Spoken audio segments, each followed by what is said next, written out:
네, 안녕하세요. 이번 시간에는 회로 이론 7번째 시간으로 태분한 등가회로와 노턴 등가회로에 대해서 살펴보도록 하겠습니다.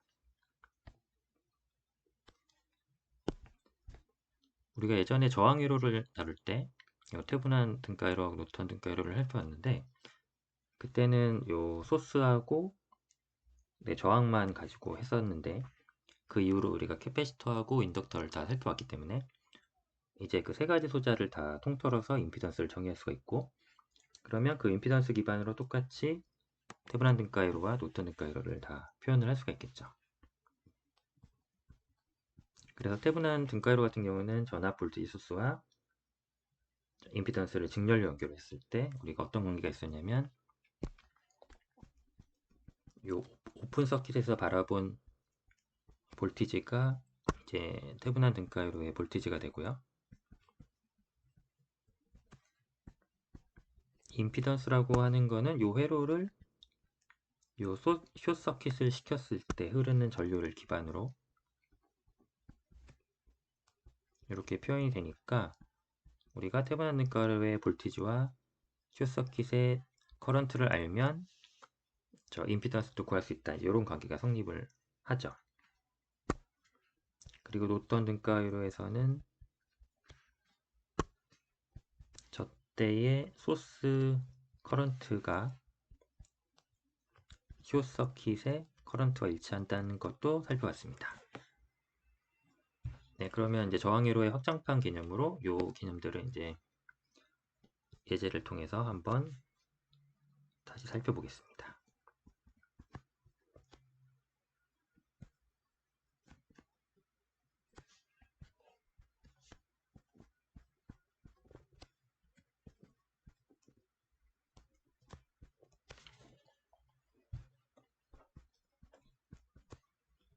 소스 전압은 100의 페이지 영도, 저항 100옴, 캐패시턴스 -J 100옴, 전류 소스는 1의 페이지 90, 이렇게 표현을 해보겠습니다. 그러면 먼저 태분한 등가회로에서 이 케이스처럼 오픈 서킷에서 바라봤을 때 전압을 알고 싶은데, 지금 여기 보면 전압 소스뿐만 아니라 전류 소스도 들어와 있어서 저 기법은 이제 쓸 수가 없고요.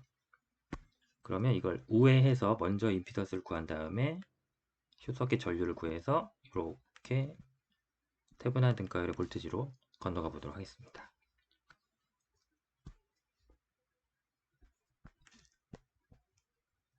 그러면 먼저 임피던스를 구하기 위해서 저 소스들을 다 무력화를 시킬 텐데, 그러면 볼테이지 소스는 숏 서킷이 되고 이제 전류가 흐르는 길은 끊기니까 저기는 이제 길이 없어지게 되죠. 그러면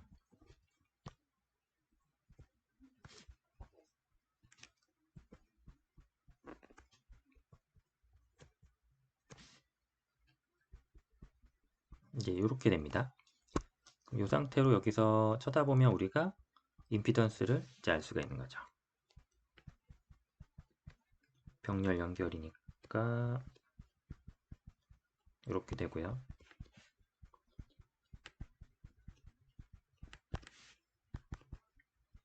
이렇게 되는데 페이지로 묶으면 이렇게 되니까,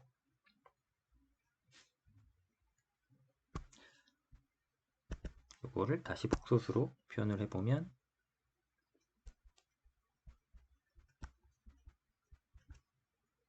이렇게 돼서 최종적으로 50-J 50옴, 이렇게 임피던스가 표현이 되죠. 자, 그러면 그 다음에 할 일은 여기 숏서킷을 시켜서 전류가 흐르게 하면 저 숏서킷에 아무런 저항이 없는 길이 하나 생겼기 때문에 요 소스에서 이렇게 저항을 통해서 전류가 나오다가 요 노드에서는 요 캐패시턴스로 갈 이유가 없죠. 저기에 더 저항이 없는 길이 있으니까. 그래서 요 캐패시터는 이제 기능을 상실하고요. 요 노드에서 하나, 둘, 셋 이렇게 분기가 되겠죠.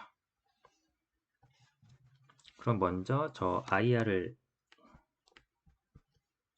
이제 구해보면, IR은 여기 숏서킷 길하고 지금 전류 소스만 있으니까 이제 남은 소자는 요 저항밖에 없어서 요 저항을 요 볼테이지 소스를 저항이 받아주면은 그대로 저 저항을 흐르는 커런트를 구할 수가 있습니다. 그래서 이러한 전류가 저 저항을 통해서 흘러가게 되겠죠.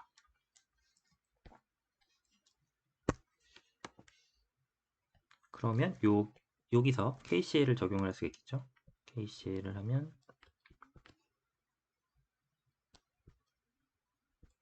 저항을 통해서 전류가 저렇게 흘러 들어오면 저게 두 갈래 길로 나가니까 IS로 하나 나가고 I 숏서킷으로 하나 나가겠죠. 이렇게. 자, 그럼 이제 요걸 푸는 거야 됩니다.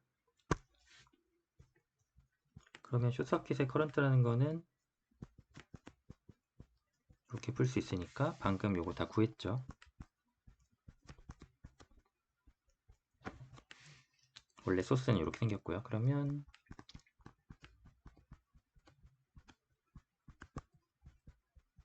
이렇게 숏서킷 커런트까지 구했습니다. 그럼 임피던스 알았고 숏서킷 커런트 알았으니까 우리가 하려고 했던 태분한 등가 회로에서 이제 이런 형태가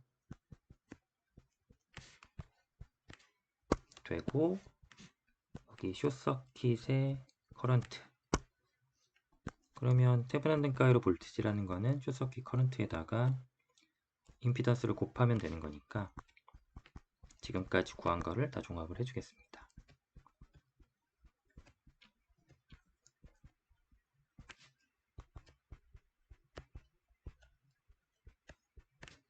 네, 이렇게 나오죠.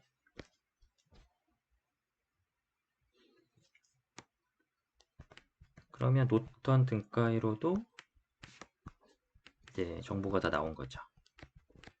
여긴 똑같이 GT가 들어가고 여기 소스가 들어가는데 요 값이 아까 구했던 요 값이죠. 네, 그래서 태블한 등가율하나 구하면 노턴 등가율은 바로 구해지는 이런 형태가 된다는 걸 예제로 살펴봤습니다.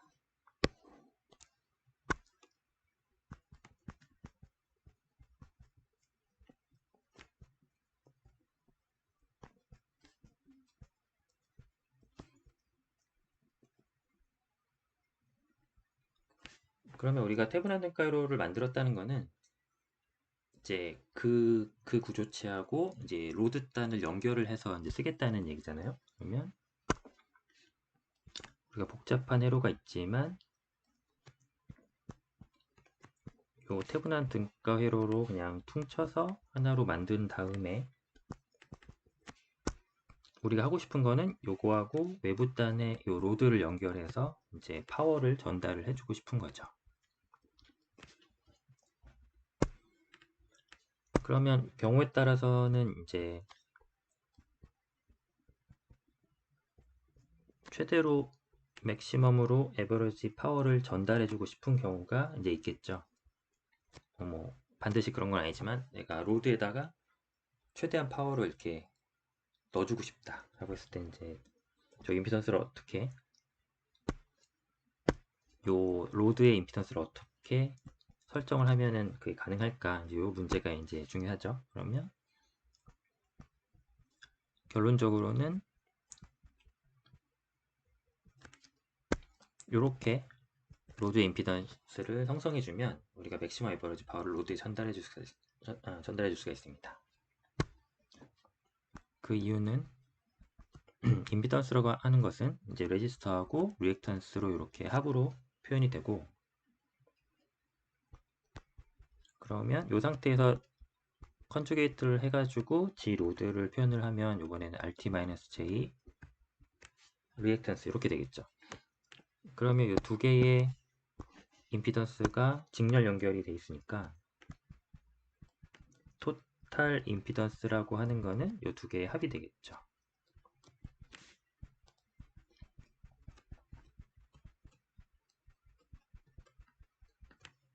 그럼 이 과정에서 리액턴스는 소거가 돼서 사라지고 순수하게 레지스터 턴만 이렇게 임피던스에 남게 됩니다. 그러면 결국에 여기서 이렇게 전류가 흘러갈 때 저 전류라는 거는 내 소스 전압을 임피던스로 나눈 거니까 토털 요 분모에 이제 요 ER이 오게 되죠. 그럼 원래대로면은 우리가 요 임피던스의 이제 매그니튜드만 보면 이렇게 생겼잖아요. 파워 앵글을 가지고 저렇게 해서 임피던스의 매그니튜드가 생성이 되는데 저게 이제 요 리액턴스가 사라지면서 요 이제 파워 앵글도 없어진 거죠. 그래서 요 하나만 남게 되니까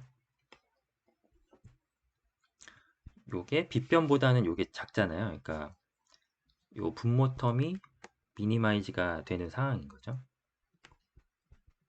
그래서 분모 텀이 미니마이즈 되면은 당연히 커런트 입장에서는 맥시멈 커런트가 흐르게 될 거고 요 로드에 맥시멈 커런트가 들어오니까 이제 맥시멈 파워가 저 로드로 전달이 되는 겁니다. 네.